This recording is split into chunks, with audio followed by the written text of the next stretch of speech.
Los shows infantiles forman o han formado parte de todos durante nuestra etapa más temprana de crecimiento, siendo una de nuestras primeras ventanas para conocer el mundo, tanto para quienes tenemos menos de 20 años como quienes tienen algo más de edad.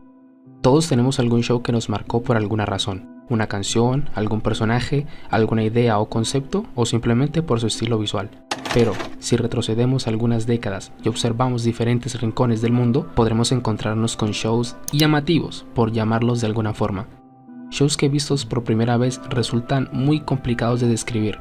Estos shows, en su mayoría provenientes de países con culturas muy diferentes a la nuestra, al igual que haber sido realizados en épocas ajenas a nosotros, para millones de niños eran completamente normales. Pero, para muchos espectadores actuales, en cambio, parecen escenas sacadas de una película de terror.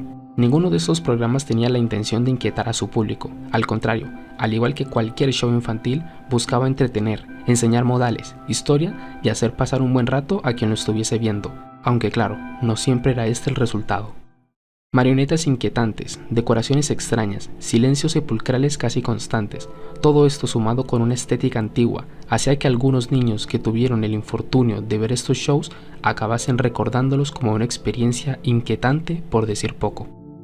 Acompáñenme a dar un vistazo al pasado, a cómo era comprendido el entretenimiento infantil hace algunas décadas, así como un vistazo a cómo los productores se las arreglaban cuando los presupuestos eran limitados, y cómo algunos de estos programas, sin quererlo, han quedado inmortalizados no solo en los recuerdos de quienes lo vieron de chicos, sino incluso de aquellos adultos quienes se atreven a verlos a día de hoy.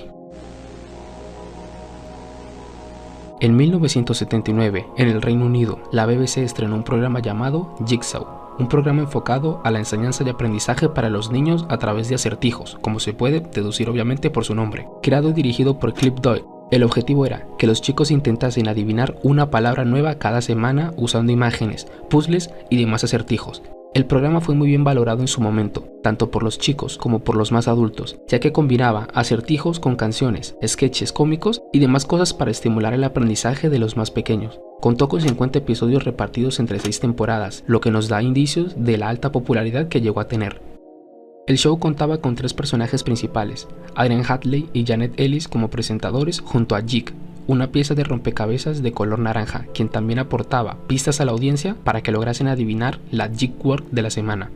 Lo sorprendente de este show es que a día de hoy no es recordado por haber durado 6 temporadas siendo un programa de bajo presupuesto, y mucho menos es recordado por haber ganado un premio BAFTA, sino por un personaje que a duras penas aparecía unos pocos minutos al final de cada episodio. Un personaje extraño, misterioso y tétrico. Personaje el cual es la razón por la que personas fuera del Reino Unido conocen este show.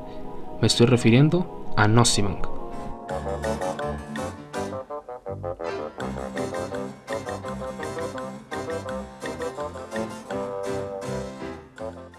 Como ya dije, este programa contaba con segmentos, y uno de los más destacados, si no el que más, era aquel donde aparecía este personaje.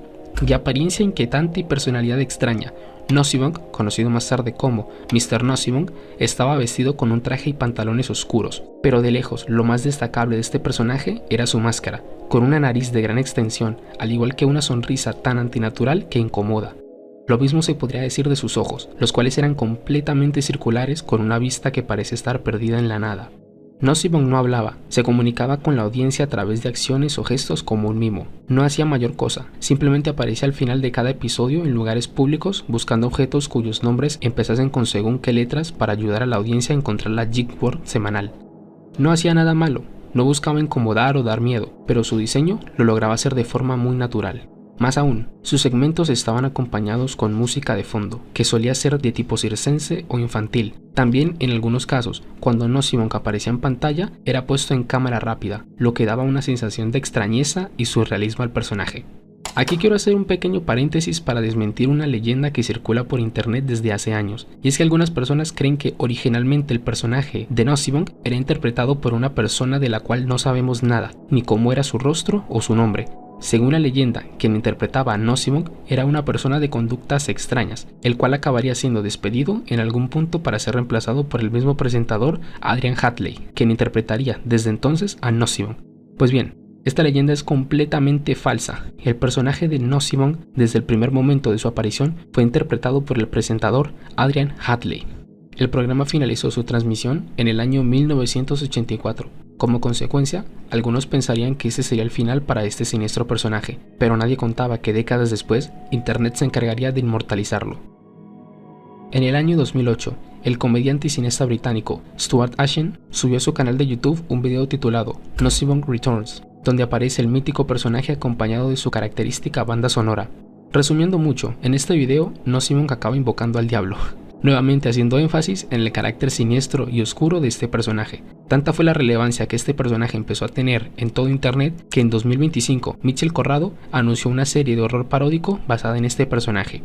Hoy es posible encontrar comentarios en varias páginas web y foros de personas quienes relatan con horror sus recuerdos sobre este programa, o mejor dicho, sobre Nosibong. Esa sensación no hizo más que globalizarse cuando Internet redescubrió este personaje. Basta con que alguien descubra por primera vez un fragmento de este programa para preguntarse cómo un personaje como este llegó a formar parte de un show infantil. Este show finlandés, cuya traducción del título es Burro, Morso y Mouru, fue estrenado en 1999 a través de la productora de televisión Yleis Radio. El programa estaba basado en los libros infantiles del mismo título de la autora finlandesa Tuula Kallioniemi, libros que buscaban promover valores como la amistad y enseñar a los chicos que los prejuicios no son algo positivo. Los tres personajes principales eran Asi, el protagonista, Morso, quien no parece ser algún animal o cosa conocida, y Mouru, que a primera vista parece ser un oso, pero realmente es un gato. La trama del show era muy sencilla. Asi, quien vive solo y aislado, desconfía y siente terror por unas criaturas llamadas morsos, a pesar de que jamás ha visto una. Posteriormente, acaba conociendo a Morso, con quien acaba entablando una relación de amistad, a la cual se suma Mouru. Si bien el mensaje central del show era bastante positivo y amigable, la audiencia, especialmente los padres de familia, acabaron enviando quejas al programa por la apariencia tan aterradora de los títeres. A modo de pequeña anécdota personal, recuerdo haber escuchado por primera vez acerca de este show hace varios años, cuando aún era un niño, y recuerdo el escalofrío que sentí por primera vez al ver un fragmento de este show. La apariencia tan única de los personajes se debe a una persona, la titiritera Erja Mikola, quien buscaba intencionalmente dar una apariencia poco agradable a los personajes, especialmente a Morso, pero no pensó que sus diseños acabarían traumatizando a tantos niños. Tanto que a las pocas semanas de empezar a transmitirse el show, el director del programa llamó a Erja para informarle de las numerosas quejas por parte de los padres, quienes no entendían cómo podían crear personajes tan aterradores para un show infantil. Erja dijo lo siguiente en una entrevista cuando se le preguntó acerca de cómo fue la creación del personaje de Morso. Estaba pensando en un personaje animal que fuera amable, comprensivo y sabio como Morso. Pensé que sería un perro o un carlino, un poco rudo, pero dulce y sabio. De ahí surgió la idea. Luego de que la serie finalizase su emisión, ocurre lo de siempre. Se convierte en nada más que un recuerdo para quienes tuvieron la desgracia de haber visto este show. Pero en el año 2010, la cadena empieza a retransmitir el programa, lo que hizo que muchas personas se reencontrasen con estos personajes. Entonces empiezan a nacer los primeros edits y memes usando este programa.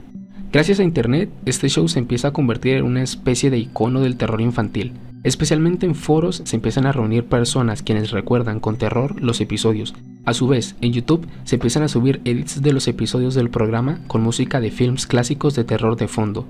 Finalmente, en 2026 se produce un documental sobre este programa, donde se hace hincapié en el carácter nostálgico del show y se lo clasifica como pelottava, es decir, aterrador. Viajamos ahora a la Unión Soviética, donde en 1986 se estrenaría el cortometraje A Fairy Tale for Natasha. No me atrevo a pronunciar el nombre en ruso, bastante tuve con el idioma ruso en el video anterior, basta. Siendo esta obra el tercero de 4 cortometrajes animados en stop motion, cortos que están basados en los cuentos de hadas de la escritora rusa Tatiana Ivanova Alexandrova. El corto tenía una duración de 10 minutos y nos cuenta la historia de Natasha, una chica quien vive con un duende llamado Kuzya, quien había escapado de las manos de Baba Yaga. Baba Yaga le dice a Natasha que es la abuela de Kuzya. Natasha en su ingenuidad le cree y le deja entrar a la casa. Entonces Baba Yaga le empieza a contar un cuento de hadas para acabar secuestrando a Kuzya de forma rápida y astuta. El programa tenía una aura algo pesada en muchas ocasiones, los escenarios se sentían agotados y antiguos, en algunas tomas con demasiada oscuridad, sumando además una paleta de colores bastante opaca y poco saturada. Ahora, estos cortometrajes son bastante bien recordados en Rusia. La tetralogía sigue siendo emitida a día de hoy durante bloques de programación infantil. Nuevamente, la globalización de internet se encargó de que personas de otros países pudiesen ver este show, aunque la reacción de los espectadores occidentales sería de completa extrañeza. El sitio web Animatsia, el cual busca conservar animación rusa y soviética, así como subtitular los respectivos shows al inglés para la apreciación de una mayor cantidad de público extranjero, subió en el año 2021 este cortometraje con subtítulos en inglés. La reacción del público occidental fue opuesta a la reacción que tenían los rusos para con este show. El contraste era clarísimo. Para los rusos, este show era nostálgico, pero para los usuarios occidentales, quienes a duras penas estaban descubriendo este show, era tétrico, incómodo y aterrador. Miles de personas descubrieron por primera vez una obra soviética de los años 80 completamente fuera de su contexto cultural. Y al verla con los ojos de alguien acostumbrado a otro tipo de programas y otro tipo de técnicas, muchos vieron como aterrador lo que, para millones de niños soviéticos, no era más que un cuento popular.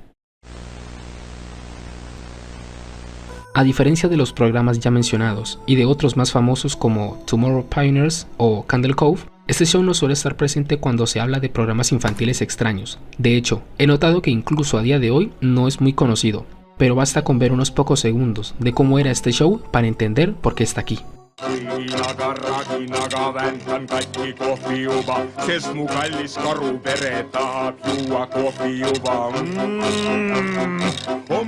Si alguna persona me hubiese mostrado este fragmento sin ningún tipo de contexto, lo más probable es que yo creería que se trata de algún extracto de alguna película de terror analógico o alguna antología de terror. Jamás me ocurriría pensar que esto perteneció a un show infantil. Entre la iluminación débil, la decoración y ese oso de ojos oscuros y rostro inexpresivo, sumado con la voz ronca de quien está interpretando al personaje, hacen que esto parezca sacado de un muy mal sueño. Pero una vez más, las apariencias engañan, y mucho. Mommy Yavits, que podría traducirse como Mommy y el alfabeto, fue estrenado en 1973 a través de la televisión pública estonia. Por el título supongo que entenderán que el show buscaba enseñar a los más pequeños a empezar a familiarizarse con el alfabeto y la lectura. El presupuesto claramente era limitado, por eso los productores apostaron por escenarios sencillos y bastante estáticos. También el show tenía un ritmo pausado y lento para agilizar su producción y hacer la mayor cantidad de episodios en el menor tiempo posible. El programa también estaba basado en un libro infantil, donde los personajes eran animales antropomórficos, pero mientras que estos personajes podrían verse bastante amigables en el libro, una vez fueron adaptados, el resultado era muy diferente. Los personajes se veían sumergidos en situaciones cotidianas y típicas para cualquier niño, como estudiar después de ir a clase o jugar con sus amigos. Mommy, un oso, es el personaje principal, quien se ve interesado en el alfabeto. Vive junto a su madre y a su padre e intenta compartir su amor por el aprendizaje a sus amigos y claramente también a los chicos de la audiencia, a través de canciones, juegos didácticos y sketches. Aquí también debo hacer un pequeño paréntesis, dado que en internet se suele confundir a este show con Asi Morso Yamoru, puesto que ambos a primera vista pueden parecer el mismo programa, puede ser por lo tétrico que son sus personajes o la estética tan antigua que tienen. Pero recalco, son shows diferentes. Ahora sí, sigamos. La serie contó con unas cuantas versiones. Originalmente, el show estaba en blanco y negro. Esta versión va desde 1973 hasta 1976.